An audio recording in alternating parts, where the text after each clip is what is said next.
सोनिया के घर में उसके माता पिता रहते हैं। सोनिया के पिता भारती रेलवे में काम करते हैं, इसीलिए भारती अपने परिवार को लेकर दिल्ली आ गए हैं।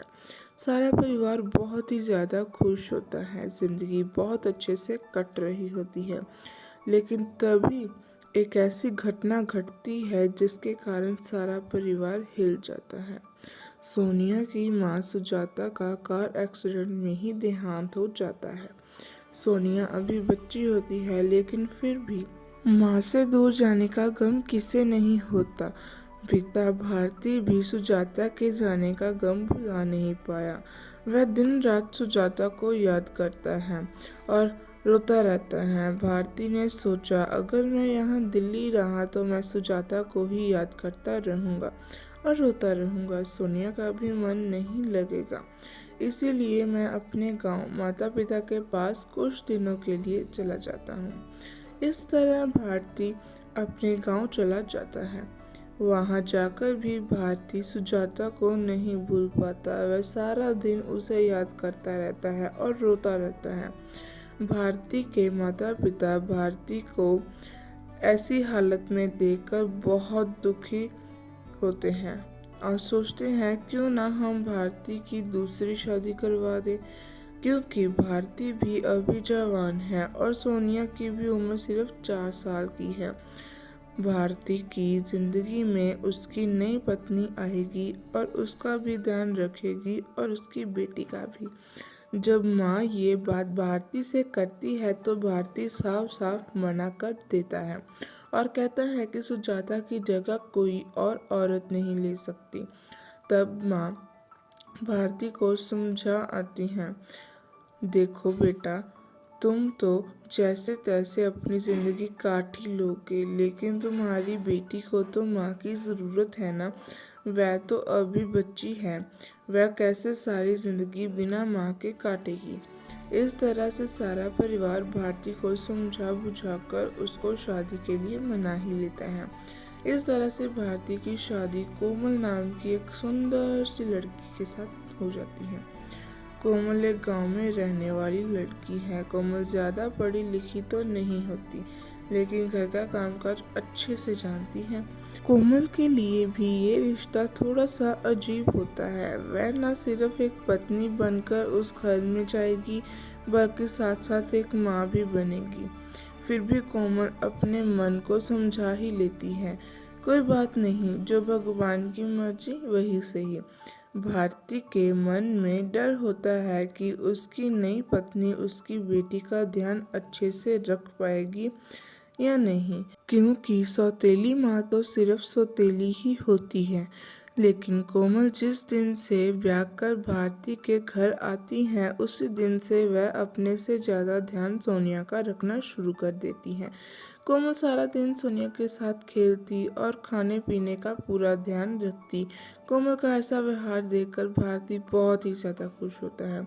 ऐसे ही धीरे धीरे दोनों की लाइफ अच्छे से चलना शुरू हो जाती है।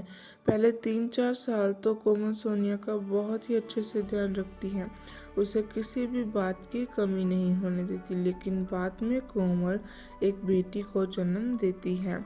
बेटी के जन्म देने के बाद कोमल का प्यार अपनी बेटी के लिए बढ़ जाता है और सोनिया के लिए कम हो जाता है। लेकिन सोनिया अभी बच्ची थी, वह इन सब चीज़ों को समझ नहीं पा रही थी। अब तो बात कहाँ तक आ गई थी कि कोमल सोनिया को अपने साथ भी नहीं सुलाती थी। जब भी सोनिया कोमल के पास आती तब कोमल कहती, तुम यहाँ से चली जाओ, तुम्हें दिखता नहीं है यहाँ बच्ची सो रही है, तुम्हारी आवाज़ से उठ जाएगी और रोना शुरू कर देगी। कोमल का ऐसा व्यवहार देखकर भारती को बहुत गुस्सा आता है। वह कोमल को कहता है, देखो कोमल, सोनिया भी तुम्हारी ही बेटी है, तुम उसके साथ ऐसा व्यवहार मत किया करो। शादी से पहले मैंने और मेरे परिवार ने तुमसे ये बात पहले ही कर ली थी।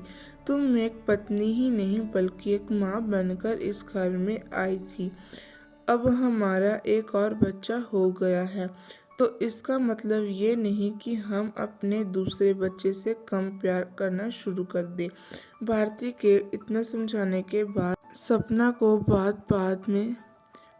को बात समझ आ जाती है और वह मन में सोचती है शायद मैं गलत ही कर रही थी। जैसे ये मेरी लड़की है वैसे ही सोनिया भी मेरी लड़की है। कुछ सालों बाद सोनिया बड़ी हो जाती है और शादी की उम्र हो जाती है। भारती सपना के लिए एक अच्छा सा रिश्ता ढूंढना शुरू कर देता है। सपना एक सरकारी स्कूल में टीचर का काम करती है। सपना के स्कूल में ही मोहन नाम का एक लड़का पढ़ाता था।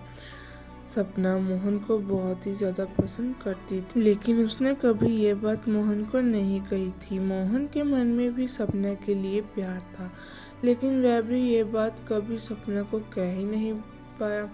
एक दिन सपना छुट्टी के वक्त बाकी सहेलियों के साथ बात कर रही थी और वहाँ पर मोहन भी बैठा था।